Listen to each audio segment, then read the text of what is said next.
A ver, polémica es lo mínimo que ha causado la decisión del Servicio de Impuestos Internos de condonar 59.000 millones de pesos, todo esto por intereses y multas, a la multitienda Johnson. Sí, pues, polémica, indignación incluso en algunas personas. Según el director de este organismo, Julio Pereira, esto se hace para que se enteren los impuestos en las arcas fiscales.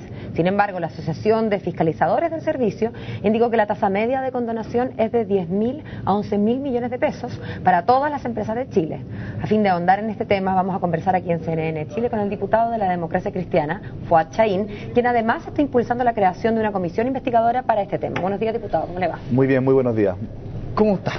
Aquí estamos preocupados y sorprendidos, como la mayoría de los chilenos, ¿no es cierto?, por este perdonazo de intereses y multas por deudas tributarias a Johnson por 59.000 millones de pesos, más de 120 millones de dólares, lo que significó que entre el año 2010 y el año 2011 se quintuplicara el monto total de condonaciones. Solo la condonación a Johnson es más del doble del total de condonaciones que se hicieron en el año 2010.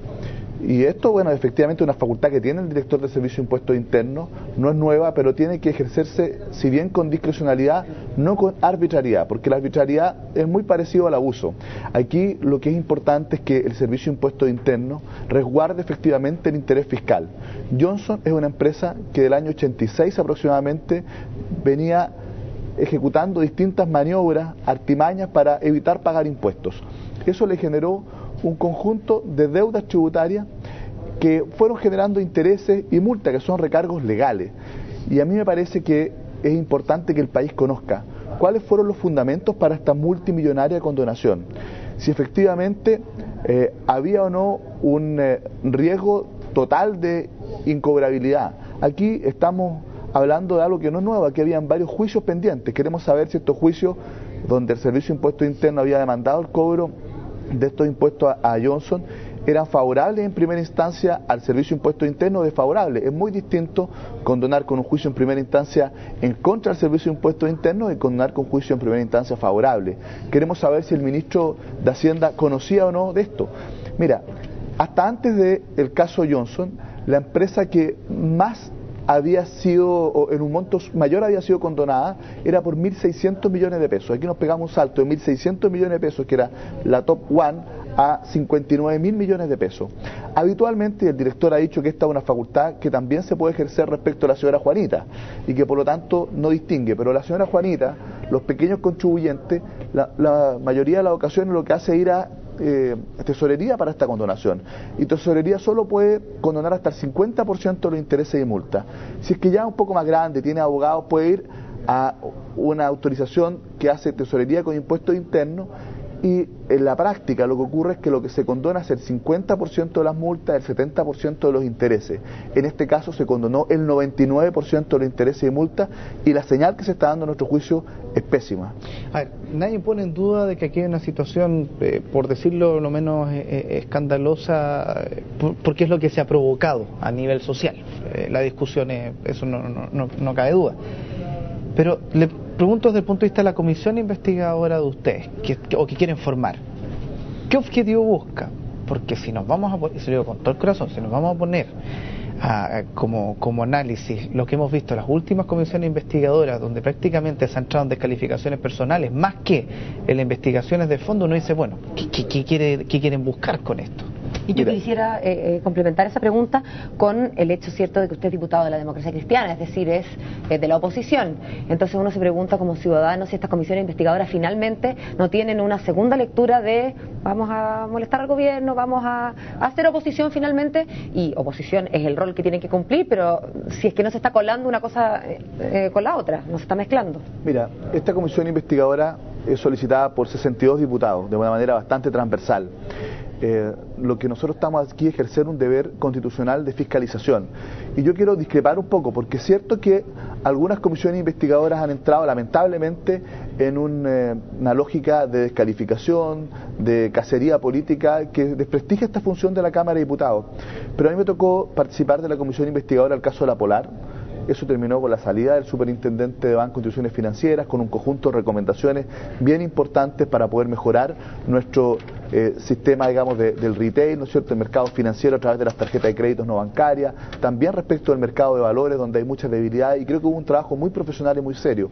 Me tocó participar e impulsar la Comisión Investigadora de Irregularidades de Línea, que permitió no solo generar un conjunto de buenas recomendaciones para mejorar la gestión, sino que también significó la salida del director de Línea porque se llegó a un consenso de que estaba haciendo una mala gestión. Me tocó participar en la Comisión Investigadora de Extracción Ilegal de Agua y Árido.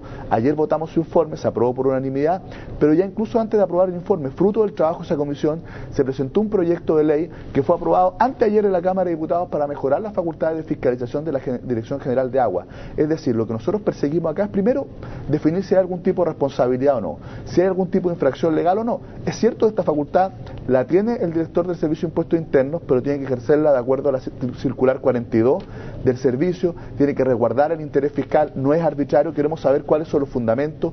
Queremos preguntar también por qué el director de Impuestos Internos en su cuenta pública de la gestión 2011 se refirió a la mayor recaudación, a los logros, pero no se refirió a un área trascendental de su gestión, que es el uso de esta facultad de condonación, sobre todo cuando hay una variación tan significativa de los montos condenados a los grandes deudores. Queremos preguntar eso legítimamente porque no es una gracia esta cuenta pública, es una obligación legal y constitucional que tienen en virtud del deber de transparencia, ¿no es cierto?, que tiene la autoridad pública, dar cuenta pública a su gestión. Queremos saber si efectivamente se hizo de buena manera o no, o por qué se omitió esta condonación. Y lo otro que nos llama la atención, disculpa, es la oportunidad. No solo el monto, no solo el porcentaje, 59.000 millones, 99%, sino que también la oportunidad.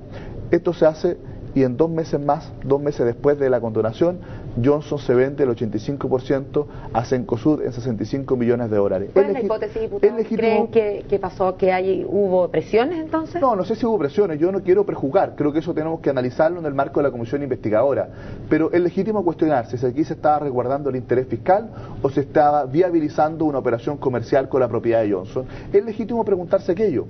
Y también queremos investigar otras cosas, lo que está ocurriendo en la división de grandes contribuyentes, donde los propios fiscalizadores del Servicio de Impuestos Internos señalan que hubo una reestructuración que le ha limitado sus facultades y que hoy día sienten que están haciendo una fiscalización de escritorio y no una fiscalización real, profunda, in situ, como corresponde, como lo hacían anteriormente. Queremos ver también lo que ocurre con otras cosas que nos escandalizan, como lo que acabamos de conocer el día de ayer en la región de Araucanía, hace algunas semanas en la región del Biobío, que hubo un estudio sobre el pago de las patentes comerciales, producto de la subdeclaración del capital propio. Hay patentes ridículas. Vimos lo que ocurría con Forestal Arauco en la región del Biobío. En Temuco, la propia Cencosud paga 586 pesos semestrales de patentes comerciales por todas sus tiendas. 586 pesos. Nos parece absolutamente ridículo porque un señor que tiene un kiosco en una esquina para vender diario paga 40.000 pesos semestrales. Entonces aquí hay dos varas al parecer, una exigente, dura para los pequeños y otra vara bastante más comprensiva, más laxa, más blanda para los grandes contribuyentes, y eso creo que es una muy mala señal del servicio. Gracias, diputado. Vamos a estar atentos entonces a la investigación y a los resultados de esta comisión investigadora. Que esta comisión resulte todo bien. Entonces vamos a trabajar para que efectivamente tengamos buenos resultados. Si hay responsabilidades, determinar las responsabilidades, y si hay que tener recomendaciones desde el punto de vista normativo, legislativo, para poder aplicar de manera más objetiva estas facultades, tenga por seguridad que lo vamos a hacer. Muchas gracias, diputado. Buen día.